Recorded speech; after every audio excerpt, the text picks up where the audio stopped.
Lalu bagaimana penyidik hingga jaksa mampu membuktikan peran Verdi Sambo dan tersangka lainnya dalam kasus pembunuhan berencana Yosua? Bagaimana pula dampak rencana penggabungan dua berkas perkara Verdi Sambo? Kami akan membahasnya bersama pakar hukum pidana Asep Iwan Iriawan yang sudah bergabung. Kang Asep, selamat petang Kang Asep. Selamat petang, Mbak Cindy. Kejaksaan Agung punya potensi untuk menyatukan dua berkas perkara Verdi Sambo yang berkaitan dengan pasal 340 soal pembunuhan berencana dan juga pasal 338. Mungkinkah ini dilakukan, Kang Asep? Ya, jadi di KUHP itu diatur gabungan delik, gabungan tindak pidana, tepatnya pasal 63 sampai 74 itu ada diatur. Jadi boleh, misalkan gini, pasal yang paling sederhana, ada beberapa kejahatan pidana, misalkan pada gampangnya pembunuhan, obstruction of justice, disatukan dalam satu dakwaan. Ya, itu bisa dakwaannya alternatif kumulatif atau alternatif berlapis. Cuma nanti di hukumannya yang dikenakan tidak boleh dua-duanya. Jadi misalkan gini, kan pembunuhan itu mati ancaman maksimalnya kan? Nah, kemudian obstruction of justice kan cuma 9 bulan. Nggak boleh misalkan mati plus 9 bulan, yang ada. Yang diambil yang terberat yaitu matinya. Jadi nanti ketika berkas, 2 berkas, 3 berkas, 4 berkas diserahkan oleh kepolisian, kemudian jaksa menyatukan dalam satu persidangan, dalam satu dakwaan, itu boleh kok diatur. Apa nanti akan ada dampaknya terhadap proses persidangan ketika berkas dengan 340 dan 338 ini disatukan? Ya, dampaknya lebih cepat. Kan sudah ada peradilan, sederhana mudah diaringan. Justru kan ini, kalau nanti katakanlah sistem konkretnya, 340 kan saksinya itu juga, ya. Nah, kemudian nanti kalau misalkan disatukan lagi dengan obstruction of justice-nya itu kan hanya tambahan beberapa anak buah dia, jadi lingkungan polisiannya itu. Kalau nanti dipisah, sekali lagi, kok diulang lagi, saksi yang di pembunuhan diulang lagi, itu diulang lagi. Nah, tapi ada salah satu mungkin catatan penting, hati-hati nanti jaksa, tapi sekarang jaksa udah jago-jago lah ya. Jangan sampai nanti pembunuhannya tidak terbukti, obstruction justice-nya terbukti, gitu. Itu kan logikanya nggak masuk. Awam itu kan menyadari. Tapi kan sekarang kalau FS, saya berani mengatakan kalau itu pembunuhannya pasti terbukti, gitu kan, tinggal di hukuman. Ya kan lucu nanti. Ya, obstruction of justice-nya terbukti, pembunuhan tidak terbukti, kena 9 bulan. Tapi masyarakat tertawa, itu tidak mungkin. Saya yakin, ini hanya toh percuma juga kalau diadili nanti hukumannya maksimal, entah mati, entah seumur hidup atau 20 tahun. Itu dimunculkan 9 bulan, ya percuma juga, atau tidak boleh lebih. Kalau dijatuhkan hukuman mati atau seumur hidup, maka perkara berikutnya akan nihil hukumannya. Kehati-hatian seperti apa yang harus dilakukan supaya kekhawatiran Anda tidak terjadi, Kang Asep?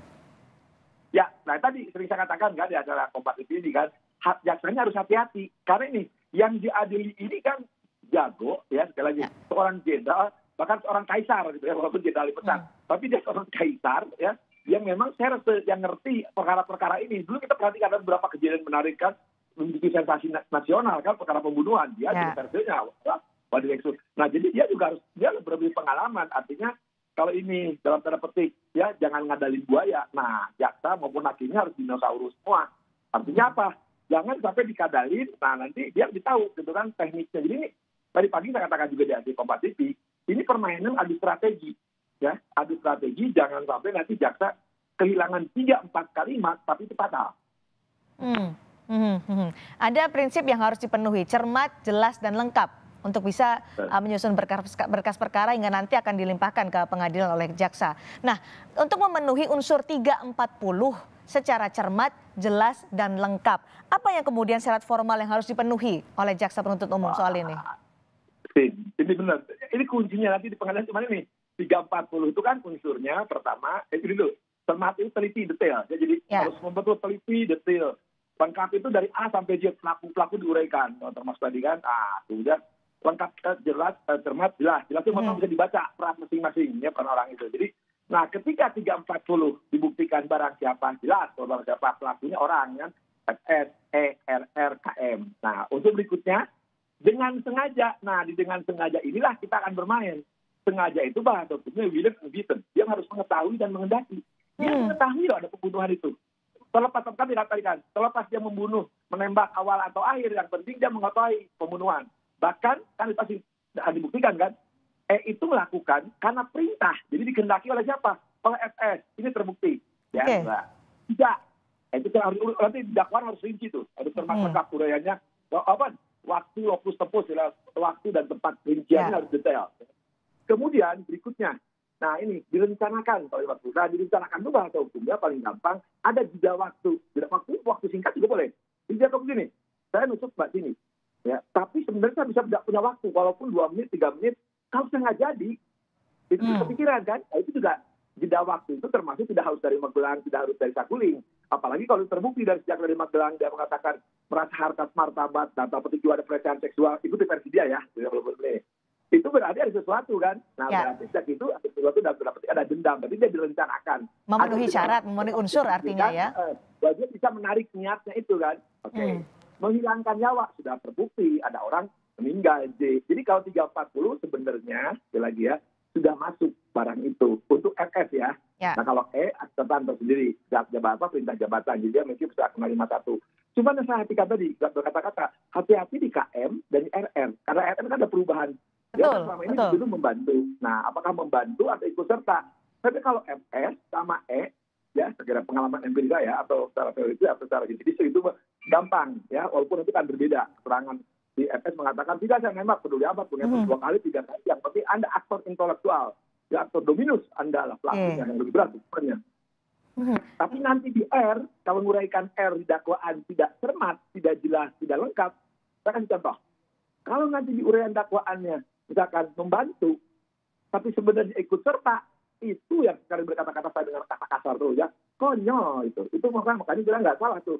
Kalau kejaksaan kembalikan, nah peran diulangi lagi, tapi sudah rekonstruksi kan ada perubahan si RR. Nah, cuman kan KM belum bunyi nih. KM ini belum bunyi, kalau RR ya sudah bunyi kan. Nah, melalui penasihat hukumnya. Nah, ini setidaknya sudah bisa dibaca.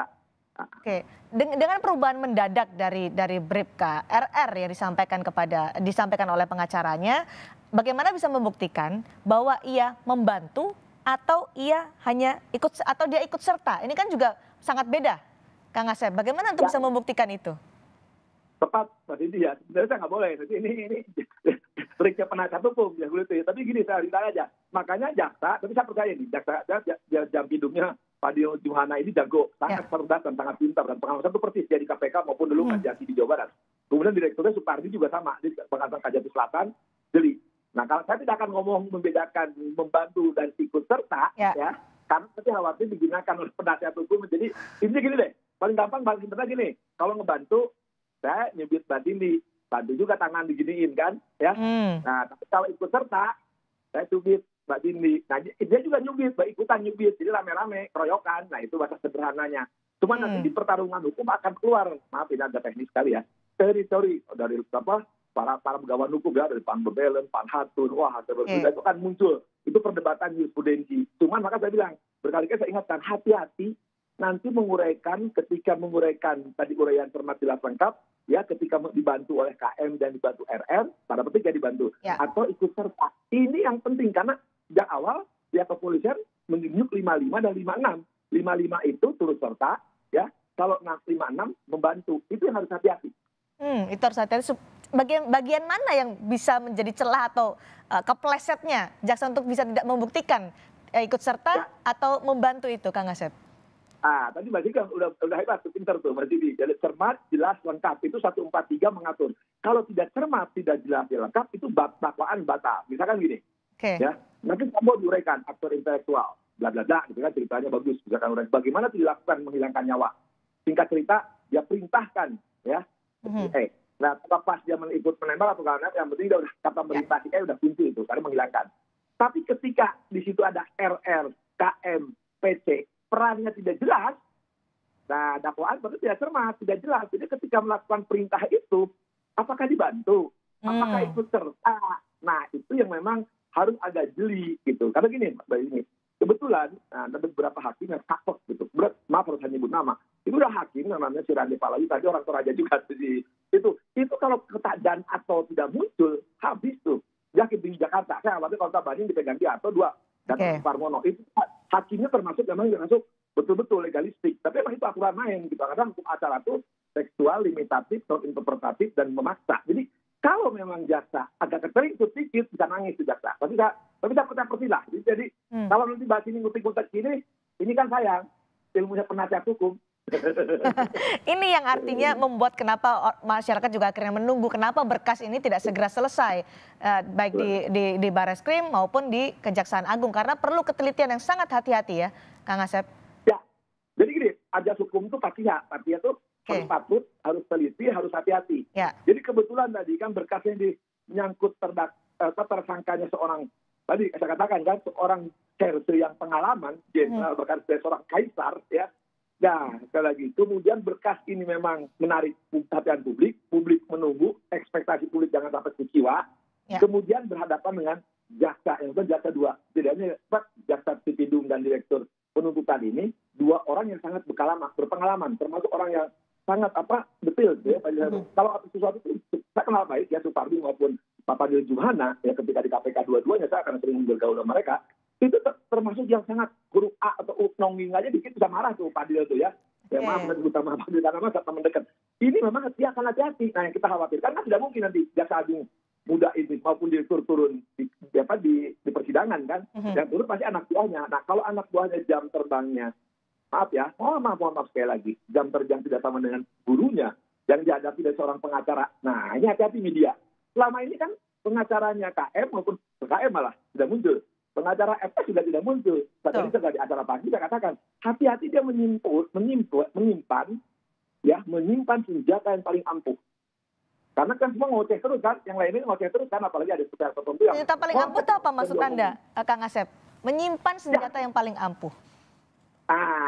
Dia punya, tadi saya bilang, senjata paling ampuh ketika dakwaan kekurangan 2-3 kalimat atau 2-3 kata yang itu menentukan dari satu kata yang paling gampang. Dia menyebut membantu, tapi dalam fakta persidangan dia turut serta atau peran lain penganjur, ya, itu kan fatal. Kan itu hal yang berbeda. Kalau bahasa Indonesia gampang, tapi bahasa hukum itu hal yang berbeda karena fatalnya berbeda. Itu diancam oleh hukum acara, sifatnya memaksa, batal harus dihukum. Nah, makanya saya bilang Pak Fadil maupun Pak Supardi ini, hati-hati Pak polisi ini sebenarnya apa lagi perubahan dari RR. Sekarang kan perubahan RR gitu kan. Kalimat per kalimat ya, Kang Asep. Berkas sudah dikirim, nah kemudian dia minta justice GC, kemudian cerita lain kan. Nah ketika cerita lain, tapi saya pikir nanti jaksa dan pengalaman itulah. Kang Asep, singkat saja, dengan penyatuan berkas 340 dan 338-nya akankah berpengaruh pada hukuman Sambo nantinya dan juga penentuan hukum pada persidangan nanti? Ya, jadi kan pertama kan itu perkaranya pembunuhan, itu 338. Pemberatannya 340. Ada tokoh atas yang mengatakan itu kumulatif salah itu. Jadi 340 pemberatan. Jadi kalau 340 yang didakwa yang berat dulu. Kalau ini tidak terbukti, turun ke 338. Tapi saya meyakini kalau FS akan terbukti. Sekali lagi ini analisa 340.